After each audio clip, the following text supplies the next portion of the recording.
Let's go now to co-founder of the Together Declaration, Άλαν Μίλερ, who has been campaigning long and hard of pulling together communities against something which, what a surprise, the Labour government is saying they want to push. And this is Transport Secretary Louise Haigh, who's giving the green light to local councils to roll out more of the controversial 20-mile-per-hour zones and, of course, low traffic neighbourhoods as well. Those things that keep happening in our local areas, even though no one's asked for them or voted for them. Άλαν Μίλερ, good afternoon to you.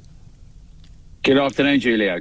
What do you make of this? The Transport Secretary, though, is saying, look, you know, councils, it's up to you. We'll support you. We'll maybe even give you some funding if you want to have a rollout of these low-traffic neighbourhoods and 20-mile-per-hour zones. Because everywhere that I know where they've been put in, all the local people are going, well, no one asked us. We didn't want them. I mean, I say, I've been moaning about it all the whole show, the 20-mile-per-hour zone near me, when we've got, you know, 3 lanes each direction, major arterial route in and out of London. This is happening around the country, by the way, not just in London.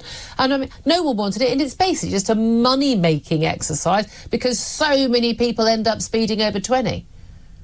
Well, it is a money-making exercise, but it's also, Julia, what's really important is it's a situation where it's an obsession with net zero and it's about limiting, restricting and controls.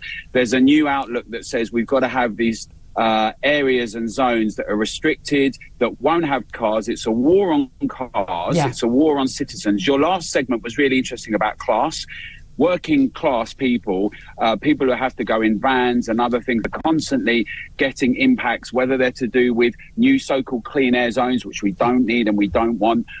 As we know that 7 out of 10 people in Wales said they're furious and hate the 20-mile-per-hour blanket zones. So what they've now said, the Transport Minister and the Prime Minister, well, we're not going to do what they've done in Wales. We're not going to have a blanket thing from, I mean, how could we do that from Westminster?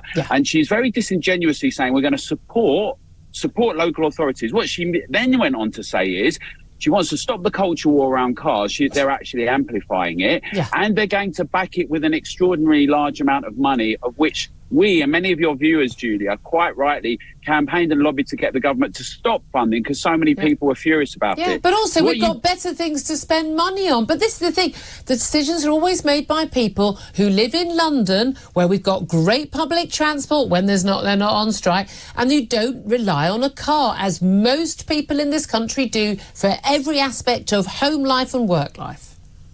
That's right. And also, though, what she's trying to do, the Transport Minister, is say, well, we're listening to local authorities. We don't want to decide what's happening in Cheshire or Chester. So we'll leave it to local authorities. It's interesting this actual interview was given to Bloomberg because Mike Bloomberg, is one of the big funders of C40 cities, of this whole agenda to restrict and limit cars, to have walking and cycling. There's this 15-minute city, the idea that everything should be within 15 minutes. They don't want us to travel. They all love travelling. They love getting jets off to very far-flung places like Thailand or like, you know, Davos in Switzerland. They don't seem to want the rest of us to be allowed to even move outside our local neighbourhood.